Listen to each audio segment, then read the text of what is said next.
ഇല്ല, അന്ന് തന്നെ ഇപ്പൊ ശ്രീനേട്ടിന്റെ സ്ക്രിപ്റ്റാണ്. ഞാനും ശ്രീനേട്ടും ചെയ്യാനിരുന്ന സിനിമയാണ്, ശ്രീനേട്ടിന്റെ ഡയറക്ഷനിൽ. അത് പിന്നെ അത് ഇഷ്ടപ്പെട്ട് പ്രിയചേട്ടനും ലാലേട്ടനും ഒക്കെ അത് എടുത്താണ്.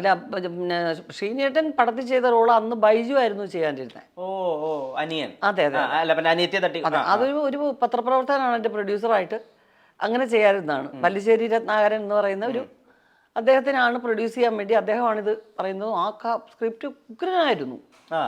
അപ്പോൾ ലാലേട്ടിന് വേണ്ടി കുറേ അദ്ദേഹത്തിൻ്റെ സൂപ്പർ സ്റ്റാർഡം വന്നു കഴിഞ്ഞതിന് ശേഷമുള്ള കുറച്ച് മാറ്റങ്ങളൊക്കെ ചെറുതായിട്ട് വന്നിട്ടുണ്ട്. അതിൻ്റെ ഒരു പ്രധാന എലിമെൻറ്റ് ഹ്യൂമർ കുറച്ച് മിസ്സായോ എന്നുള്ള തോന്നലും വന്നിട്ടുണ്ട് കോമ്പിനേഷനിലൊക്കെ. പക്ഷേ ഇപ്പോഴും എല്ലാവർക്കും ഇഷ്ടമുള്ള ക്യാരക്ടറൈസേഷനും അപൂർവമായിട്ട് ഈ പായി ചുറ്റി കൊണ്ടുപോകുന്നൊന്നും വേറൊന്നും നമ്മൾ കേട്ടിട്ട് പോലും ഇല്ലാത്ത സീൻസാണ്. പക്ഷെ അപ്പോഴും നമ്മൾ പറയുന്നത് വെച്ച് കഴിഞ്ഞാൽ സുലോചനയും ഇവരും തമ്മിൽ ഇത്രയും വർഷം പ്രണയിച്ചു എന്നുള്ളതല്ലാതെ അദ്ദേഹം പറയുന്ന ക്ലൈമാക്സിനോട് അടുപ്പിച്ച് പറയുന്നത് ഞാനൊരു ഭർത്താവ് മാത്രമല്ല, ഒരു മകനാണ്, ഒരു സഹോദരനാണ്, അല്ലെങ്കിൽ എല്ലാം ഉണ്ട്. ഇതെല്ലാം ഉണ്ട്, എന്നതിനകത്ത് കുറേ പ്രശ്നങ്ങളുണ്ടെന്ന് മനസ്സിലാക്കാതെ നീ പെരുമാറുന്നു. മനസ്സിലാക്കാൻ ഒരിക്കലും കമ്മ്യൂണിക്കേറ്റ് ചെയ്തായിട്ട് കാണിക്കുന്നില്ല. അതാണ് അതിൻ്റെ ഒരു ഡിഫക്റ്റായിട്ട് എനിക്ക് ഫീൽ ചെയ്തത്. അന്നും നമ്മൾ സംസാരിച്ചില്ലെങ്കിൽ പോലും അതുപോലെ തന്നെ ഒരു സ്ത്രീ എല്ലാ കാലത്തും അവളൊരു പ്രായം കഴിഞ്ഞു കഴിഞ്ഞാൽ അവളുടെ കുടുംബവും അവൾ വളർന്ന സാഹചര്യവും എല്ലാം വിട്ടിട്ട് സർവസ്വവും നിങ്ങളാണെന്ന് പറഞ്ഞൊരു ഭർത്താവിൻ്റെ അടുത്തേക്കല്ലേ വരുന്നത്. ഈ അടുത്ത് നിങ്ങൾ രണ്ടാളും കൊണ്ടിരുന്നിട്ട് ഉർവശി ചേച്ചിയും രഞ്ജന ഹരിദാസും കൊണ്ടിട്ട് കല്യാണത്തെ ട്രോളുന്നുണ്ടായിരുന്നല്ലോ. അയ്യോ, ഇപ്പൊ പക്ഷെ അതൊരു ട്രെൻഡ് ഉണ്ട്. കുട്ടികൾക്ക് പൊതുവെ കല്യാണം വലിയ ഇഷ്ടമല്ല. അതായത് കമ്പാനിയൻഷിപ്പ് ആവാം, കല്യാണം ഇൻസ്റ്റിറ്റ്യൂഷൻ ഓഫ് മാരേജ് ഉണ്ടല്ലോ, കല്യാണം എന്നുള്ളൊരു ചടങ്ങ്, അത് താല്പര്യമില്ലാത്ത പെൺകുട്ടികളെണ്ണം കൂടി വരുന്നുണ്ട്. ചേച്ചി ട്രെൻഡിനെ എങ്ങനെയാണ് നോക്കി കാണുന്നത്? ഉത്രയുടെയും വിസ്മയുടെയും ഒക്കെ കഥ കേൾക്കുമ്പോൾ അറിയാതെ ഞെട്ടലോടെ ഓർത്ത് പോകും. ഇതൊരു ഒരു പ്രസ്റ്റീജിയസ് പ്രശ്നമാണ് മാതാപിതാക്കളിൽ. എങ്ങനെയും ഒരു പെൺകൊച്ചിനെ സർവ്വതും വിറ്റും കൊണ്ടു നടത്താനുള്ള തിരിച്ചു വന്നു കഴിഞ്ഞാൽ മോശമാണെന്ന് ചിന്തിക്കുന്ന ഒരു രക്ഷകർത്തൃ സമൂഹം. അവർ ഈ കുട്ടികൾ മരിച്ചു പോയിട്ടൊന്നും ചെയ്യാതെ പിന്നെ സംസാരിച്ചിട്ട് കാര്യമില്ലല്ലോ. തിരിച്ച് കമ്മ്യൂണിക്കേറ്റ് ചെയ്ത് അങ്ങോട്ട് പലതും കമ്മ്യൂണിക്കേറ്റ് ചെയ്യുന്നുണ്ട്. അവ സഹിച്ച് നിൽക്കുക എന്നുള്ളതാണ്. ഞാൻ ഉൾപ്പെടെയുള്ള സ്ത്രീകൾ അത് പഠിച്ചിട്ട് ഒന്നാണ് കുറേ അനുഭവിച്ചത്. അപ്പോൾ ആ ധാരണ മാറണം. അവർക്ക് പോകാനൊരു സ്ഥലമുള്ളത് എനിക്ക് വരുമാനമുള്ളത് കൊണ്ടാണ്, ഞാൻ ജോലി ചെയ്തുകൊണ്ടാണ്. അതില്ലാത്ത പെൺകുട്ടികൾ എന്ത് ചെയ്യും? ഭർത്താവിനെ അളവറ്റ് സ്നേഹിച്ചു പോകുന്ന പെൺകുട്ടികൾ എന്ത് ചെയ്യും? പോകാനൊരു ഇടമുണ്ടോ എന്നൊരു തോന്നൽ പെൺകുട്ടിക്ക് ഉണ്ടാവണം. പ്രേക്ഷകർ വല്ലാതെ ആഗ്രഹിക്കുന്നു, ചോദിക്കുന്നു. ഇപ്പം ഈ കമൽഹാസൻ രജനീകാന്തൊക്കെ ഒന്നിക്കുന്നത് പോലെ എന്ന് ശ്രീ മോഹൻലാലും ഉർവശിയും അഭിനയത്തിൻ്റെ രണ്ട് ധ്രുവങ്ങൾ, എത്രയോ വലിയ ഹിറ്റുകൾ, എത്രയോ വലിയ ഓർമ്മകൾ, നിങ്ങൾ ഒരുമിക്കാൻ ഒരു സിനിമയും ഒരു സബ്ജക്റ്റും അങ്ങനെ സംഭവിക്കാൻ സാധ്യതയുണ്ടോ? ഇല്ല, ആരെങ്കിലുമൊക്കെ നല്ല സ്ക്രിപ്റ്റ് കൊണ്ടുവന്നാലല്ലേ. കാരണം ഇപ്പം മറ്റൊരു ഹീറോയിനെ അഭിനയിക്കുന്ന പോലെ ഞാനും ലാലേട്ടും ചെയ്യുമ്പോൾ അതിനകത്തൊരു ഹ്യൂമറിൻ്റെ വലിയ എലിമെൻറ്റ് പ്രതീക്ഷിക്കും. ഒരു സീരിയസ് ഫിലിം അല്ല, ഒരു തുടരുമല്ലായിരിക്കും പ്രതീക്ഷിക്കുന്നത്. ആ ഒരു വ്യത്യാസം കൊണ്ട് അത് എല്ലാ ഡയറക്ടേഴ്സിൻ്റെയും മനസ്സിന് ആഗ്രഹം ഉണ്ടെങ്കിലും കുറേ പുതിയ ഡയറക്ടേഴ്സ് എന്നോട് പറയും, ചേച്ചി ലാലേട്ടൻ പക്ഷേ നിങ്ങൾ സ്ക്രിപ്റ്റ് കൊണ്ടുപോകാന്ന് പറഞ്ഞാൽ അവരുടെ മനസ്സിലൊരു ടെൻഷൻ ഉണ്ടാവില്ലേ. കാരണം ചെയ്തു വെച്ചിരിക്കുന്ന ഈ പടങ്ങളുടെ അതിനെ ഓവർകം ചെയ്യുന്ന ഒരു സിനിമ അതുകൊണ്ടുള്ള പ്രശ്നമാണ്. അല്ലാതെ ഞങ്ങൾ രണ്ടുപേർക്കും ഒരു പ്രശ്നമില്ല, തീർച്ചയായിട്ടും. അല്ല, അത് അങ്ങനെ ഒരു സിനിമ കിട്ടാത്തത് കൊണ്ട് നോർമൽ ഫിലിമിലേക്ക് ഒരു റീ എൻട്രി പറ്റില്ല. സിനിമകൾ ഇങ്ങനെ ചെയ്തുകൊണ്ടിരുന്നെങ്കിൽ അറിയത്തില്ലായിരുന്നു.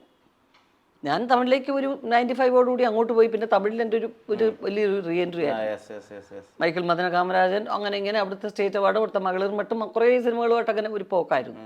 മായ ബസാർ 1995 എന്നൊക്കെ പറഞ്ഞ് കുറേ സിനിമകളായിരുന്നു. അത് കഴിഞ്ഞ് ഞാൻ പിന്നെ വരുന്ന അച്ചുവിൻ്റെ അമ്മയാണൊരു എൻറും ഉങ്കൾ ആദരവൈ നാടും എന്ന് പറയുന്നത് തന്നെ കറക്റ്റാണ്. എന്നും നമ്മൾ ഉദ്ദേശിക്കുന്ന ആദരവല്ല അവരുദ്ദേശിക്കുന്നത്. പിന്നെ ഉങ്ങളെ ആദരിക്കണം നാങ്ക എന്ന് പറഞ്ഞാൽ ഞങ്ങൾ സപ്പോർട്ട് ചെയ്യുന്നു എന്നാണ് അർത്ഥം. നമ്മൾ ആദരിക്കുക എന്ന് പറഞ്ഞു കഴിഞ്ഞാൽ ഇങ്ങനെ ബഹുമാനിക്കുക എന്നുള്ളതാണ്. അവർ ആദരവ് എന്ന് പറയുന്നത് അവരുടെ സപ്പോർട്ട്, പിന്തുണ, അതാണ് കറക്റ്റ് വാക്ക്. നിങ്ങളുടെ പിന്തുണ ആഗ്രഹിക്കുന്നതോ ഒരാൾക്കും ഇന്നൊരു ഞാനത് ഭാഗ്യരാജ് സാറിനോട് ഞാൻ പലപ്പോഴും ചോദിച്ചു, എന്താ അങ്ങനെ തോന്നി എനിക്കെന്ന് അദ്ദേഹം പറഞ്ഞു. എനിക്ക് മുമ്പോ എനിക്ക് ശേഷം ആരും അങ്ങനെ ഇട്ടിട്ടില്ല, ആരും അങ്ങനെ ഇട്ട് കണ്ടിട്ടില്ല. അതൊക്കെ ഒരു എന്തോ ഒരു ഭാഗ്യം, അത് ഒരു ബ്ലെസ്സിങ് പോലെയാണ്. ജഗദമ്മയാണ് പുതിയ വിശേഷം. ഇപ്പോൾ പൊളിറ്റീഷ്യൻ ആകുമ്പോൾ അവർക്കൊരു നയതന്ത്രം ഉണ്ടാവുമല്ലോ. ചേച്ചിക്ക് അങ്ങനെ ഒരു നയതന്ത്രം ഇല്ല എന്നായിരുന്നു എൻ്റെ ഒരു കാഴ്ചപ്പാട്. അങ്ങനെ ചേച്ചി ഭയങ്കര സ്ട്രേറ്റ് ഫോർവേഡ് ആണ്, മനസ്സിലെന്താ തോന്നുന്നത് അത് പറയുന്നതായിരുന്നു എൻ്റെ ഒരു വിചാരം. അത് തെറ്റി എടുത്തൊരു സന്ദർഭത്തിൽ ഞാൻ എന്താന്ന് പറയാം. ജഗദമ്മയ്ക്ക് എത്രമാത്രം നയതന്ത്രം ഉണ്ട്? ഇഷ്ടംപോലെ ഉണ്ട്. കാരണം ഒറ്റയ്ക്ക് ജീവിച്ചു വരുന്ന ഒരു സ്ത്രീക്ക് എന്തെല്ലാം അടവുകൾ എടുക്കേണ്ടി വരും, അതൊക്കെ ഉണ്ട്. അത് കുറുക്കൻ്റെ കൗശലവും ഒക്കെ ഉണ്ട്. ആ കൗശലമൊക്കെ വെച്ച് ഇവിടെ പിടിച്ചേക്കാന്ന് പറഞ്ഞ് എടുത്ത് ചാടുന്ന ഒരു കുഴിയാണ് പിന്നെ ജഗദമ്മയുടെ രാഷ്ട്രീയം. എന്നിട്ട് പിന്നെ അവിടെ കിടന്ന് ഈ തവള കിടന്ന് കൈയും കാലും ഇട്ട് അടിക്കുന്നതാണ്. അതാണ് അതിൻ്റെ ഒരു അപ്പം അതിൻ്റേതായിട്ടുള്ള എല്ലാ സംഭവങ്ങളും കാണും. വിദ്യാഭ്യാസം കുറവുള്ളൊരു സ്ത്രീ, അതാണ് 7ാം ക്ലാസ് സ്റ്റേറ്റ് ഫസ്റ്റ്, ആ സ്കൂളിൽ ഫസ്റ്റ് കിട്ടിയെന്നുള്ളതേ ഉള്ളൂ. ഇവരതിനെ അച്ചടിച്ചിറക്കുന്നത് 7th standard B state first. അപ്പോൾ അത് തന്നെ വലിയൊരു ക്ലാസ്സാണ് ഇവർക്ക്. നയതന്ത്രത്തിലേക്ക് വരികയാണെങ്കിൽ വലിയ കാര്യത്തിൽ വിമർശനമൊക്കെ ഉന്നയിച്ചിട്ടുണ്ടായിരുന്നു അന്ന്, അതായത് സ്റ്റേറ്റ് നാഷണൽ അവാർഡ്സ് ഒക്കെ പ്രഖ്യാപിച്ച സമയത്ത്.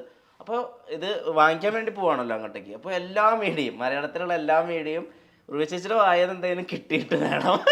അപ്പോൾ ഇവിടെ എല്ലാ മുഖ്യധാര മാധ്യമങ്ങളും ഇങ്ങനെ നിൽക്കുകയാണ്. ചേച്ചി ഇവർ ചോദിക്കുന്നതിനൊക്കെ ഒരു ബന്ധമില്ല.